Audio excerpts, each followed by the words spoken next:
Ser Podcast. Las 8 de Hoy por Hoy en Ser Podcast. Hola, muy buenos días. En un día más, el 711 desde que Israel comenzó a bombardear la franja.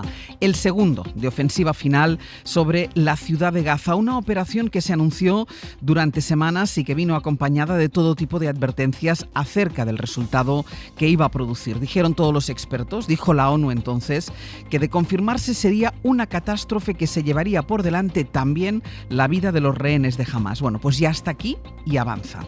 Hay muchas formas de describir lo que está sucediendo en Gaza. Durante meses hemos intentado hacerlo aquí bajo el riesgo de que todas esas imágenes y las palabras y los sonidos perdieran la capacidad de asombrarles por la fuerza y efecto que siempre produce la costumbre. Las muertes diarias caen en la memoria, las unas sepultando a las otras. We are seeing massive killing of civilians in a way that I do not remember in any conflict since I am Secretary General. El secretario general de Naciones Unidas, Antonio Guterres, dice que no recuerda un asesinato masivo de civiles como este desde que está al frente de la ONU. Dice que Gaza sufre una destrucción sistemática. What happens in Gaza today is horrendous. Horrenda, contra vecindarios enteros, una destrucción moral, política y legalmente intolerable. Sergio Soto, buenos días. ¿Qué tal, Ángeles? Buenos días. Hay, sí, muchos modos de describirlo, aunque es la propia Israel, el portavoz de su ejército,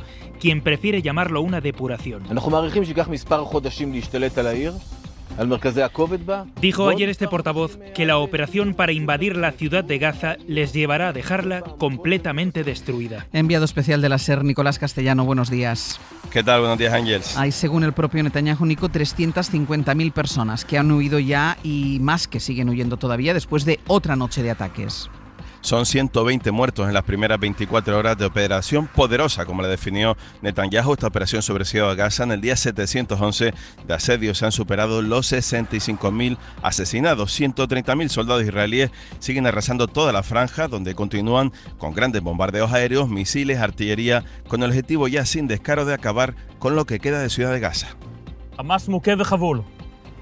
El jefe del Estado Mayor del Ejército, que después de discutir incluso en la noche del lunes con Netanyahu sobre la viabilidad de emprender esta ofensiva por el riesgo máximo para los rehenes, se alinea con Netanyahu y con el objetivo de destruir Ciudad de Gaza. Y mientras el primer ministro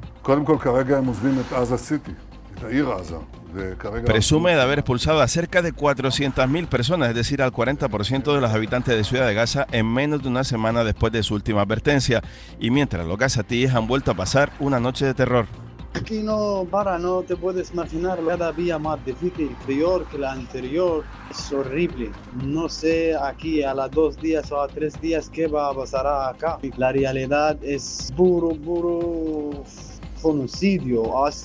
Un puro genocidio. La última hora es que el ejército de Israel abre otra vía para que la población siga huyéndose al sur. Vuelvo contigo en unos minutos, Nico, gracias. Hasta luego. Hoy por Hoy Noticias. Ser Podcast. Esta madrugada también el Ministerio de Exteriores de Canadá ha descrito lo que pasa en Gaza. Dice que la operación de Israel para invadir la capital es terrible. We must look at their exclusion from the United Nations itself.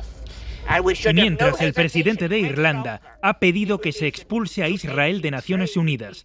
A la vez, pide a su país que deje de comerciar con quienes dice están cometiendo un genocidio. Y esa es la palabra que gana que cada vez aparece más en las declaraciones públicas, que es la palabra genocidio.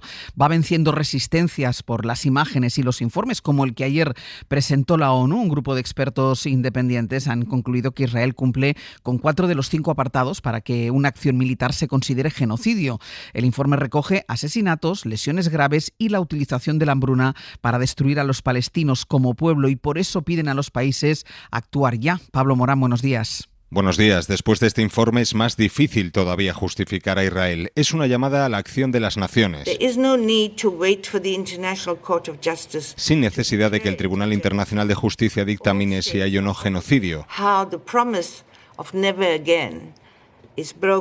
La promesa de que esto no volvería a pasar se está rompiendo ante los ojos del mundo, lamentaba la jurista Navi Pillay, al frente de este informe después de presidir el tribunal que juzgó el genocidio en Ruanda. Esta vez incluyen 16.000 pruebas del genocidio en marcha. Es un elemento más de prueba del que se puede servir tanto la Corte Penal Internacional como cualquier tribunal, y muy contundente, para valorar la intencionalidad de exterminio. Manuel Ollé es profesor de Derecho Internacional en la Universidad Complutense de Madrid. En Amnistía Internacional subrayan que el informe avale su llamada a las naciones. Esteban Beltrán es director de la organización en España. No queda tiempo para excusas.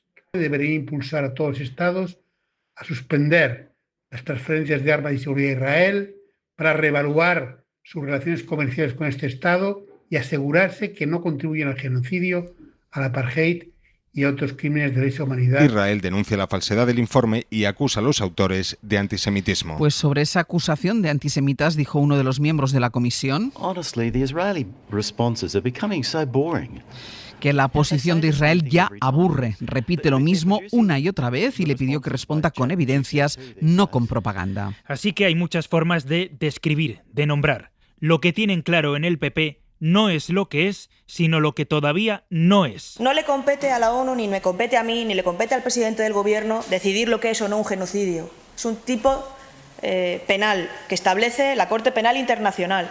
Bueno, en realidad, el origen de Naciones Unidas está justo después de la Segunda Guerra Mundial, después del genocidio, entonces judío, y cuenta con una Corte Internacional de Justicia que dirime también genocidios en conflictos entre estados. Lo hizo, por ejemplo, la Guerra de los Balcanes, aunque solo entre estados. El Partido Popular sigue buscando una postura que le evite hablar de genocidio y en realidad de lo que pasa en Gaza, porque creen que eso les supone problemas, pero mientras tanto buscan una postura que en privado les lleva a pedir una estrategia que evite la confrontación con este asunto y en público les enreda una y otra vez. David Junquera, buenos días. Buenos días. Anda la familia popular un poco loca con la subida del tono discursivo inmediatamente seguida de llamadas al sentido común y la moderación.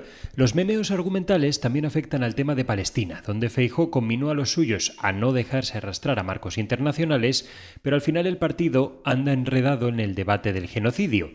El PP quiere hablar de Venezuela, de los contratos del gobierno navarro con las empresas de la trama Cerdán, pero ha terminado haciendo de menos el informe de la ONU y agarrándose a lo que diga en un futuro la Corte Penal Internacional.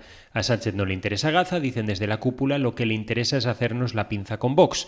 En el PP siguen convencidos de que ellos están donde está la sociedad española, esto es, ni con Hamás ni con Israel, y denuncian que Sánchez quiere reducir cuestiones complejas a preguntas simples de sí o no para polarizar y tapar su corrupción. En un momento, el decreto para el embargo de armas a Israel anunciado y todavía congelado.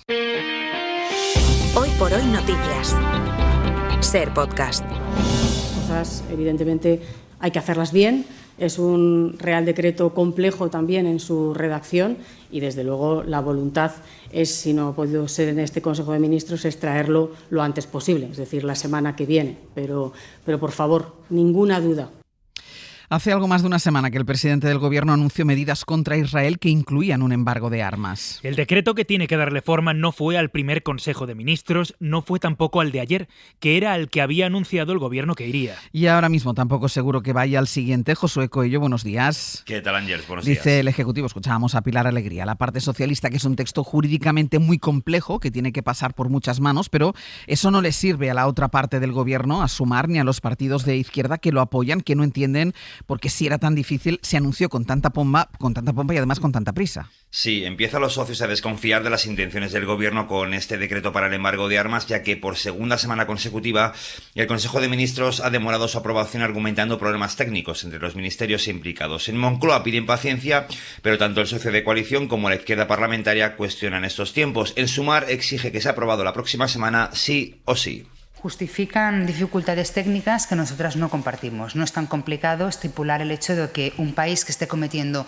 un genocidio, inmediatamente nuestro país, comprometido con los derechos humanos, interrumpa cualquier tipo de comercio de armas con este. Es un mínimo, ¿eh?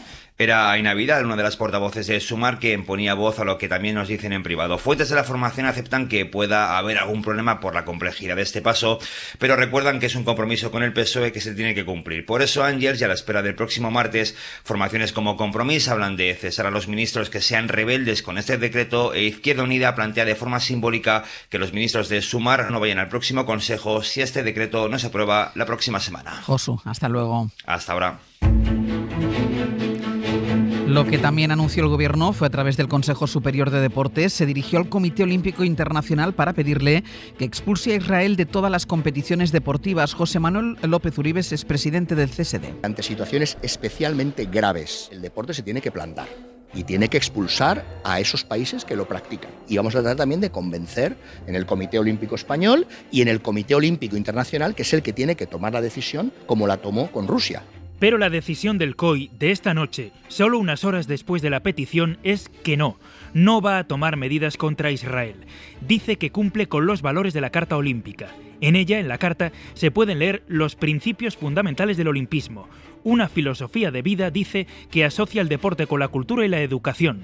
El olimpismo se propone crear un estilo de vida basado en la alegría del esfuerzo, el valor educativo del buen ejemplo, la responsabilidad social y el respeto de los derechos humanos y los principios éticos universales. Por cierto, que recogen hoy varios medios, entre ellos Al Jazeera, que los ataques de Israel han matado a 10 niños de la misma Academia de Fútbol Juvenil de Gaza. El último murió el lunes, tenía 14 años. Señorías, la inmigración ilegal está desbocada y la inmigración legal tampoco funciona. Lo vemos en la oficina de extranjería, totalmente colapsada, lo que además hace imposible tramitar los permisos de trabajo y de residencia. Es Maribel Torregrosa, diputada del PP, ayer en la sesión del Congreso, que confirmó un giro de los populares en su política migratoria. La decisión, como la situación en la franja, estará presente hoy en la sesión de control al Gobierno, que vamos a seguir en directo a partir de las 9 de la mañana. Lo relevante de ayer es que el Partido Popular votó a favor de tramitar una propuesta de Vox para acabar con el arraigo, una de las pocas vías que permite regularizar a migrantes que llevan años trabajando en nuestro país. La iniciativa contó con el rechazo del resto de grupos, por tanto no salió adelante. Pero hace menos de un año que los populares votaron lo contrario, presionados por la Iglesia. Entonces aceptaron la regularización de 500.000 de migrantes. 3 apuntes sobre Estados Unidos de los últimos 2 días para entender mejor lo que está pasando en ese país. Este es Donald Trump explicando que entró en un restaurante a cenar y que alguien le gritó algo relacionado con Palestina. El presidente, ante los periodistas, anuncia después que va a ordenar a la fiscal general que investigue a esas personas porque son un peligro, puesto que él está haciendo cosas muy buenas por Oriente Medio.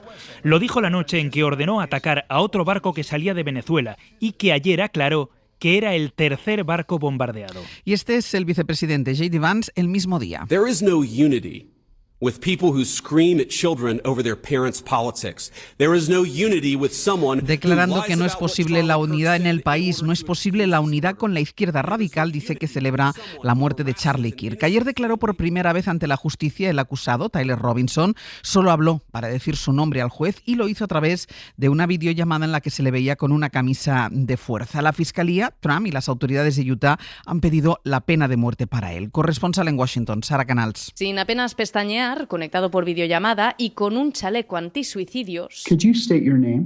Tyler James Robinson. A Tyler Robinson le han leído los cargos en una vista retransmitida por las principales televisiones del país. Horas antes, el fiscal de Utah relataba cómo el sospechoso le confiesa el crimen, por mensaje, a su pareja transexual. Primero le cuenta: The roommate received a text message from Robinson which said, "Drop what you're doing. Look under my keyboard." que ha escondido una nota debajo del teclado en la que sugiere que matará a Charlie Kirk, algo que su pareja en un principio se toma a broma. Roommate responded, "What?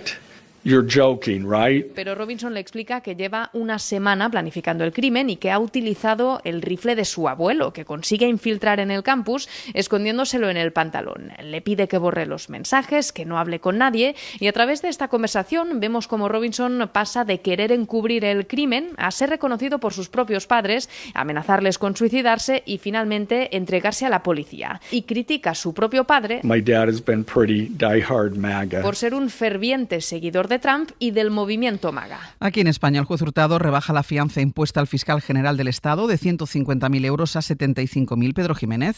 El juez Ángel Hurtado rectifica y rebaja de 150.000 a 75.000 euros la fianza que impuso al fiscal general, al que ha sentado en el banquillo por la presunta filtración de la confesión de los delitos fiscales del novio de Ayuso. De oficio, reconoce que utilizó un criterio inconstitucional al incluir la multa que tendría que pagar García Ortiz en caso de sentencia condenatoria y que fijó en en los 75.000 euros que ahora descuenta. Esta rebaja llega después de que el jefe de la Fiscalía hubiera consignado con su patrimonio los 150.000 euros que le había exigido Hurtado, aunque está ultimando recurso. Por su parte, el novio de Ayuso había recurrido también la fianza porque la consideraba insuficiente. Los daños morales, dijo, no pueden ser valorados por menos de 300.000 euros. Y el mundo del cine despide a Robert Redford, que murió ayer a los 89 años. Pepa Blanés. Robert Redford fue un rebelde. Los políticos no hablan, emiten sonidos. Un seductor. Adiós, adiós. Se está saltando versos.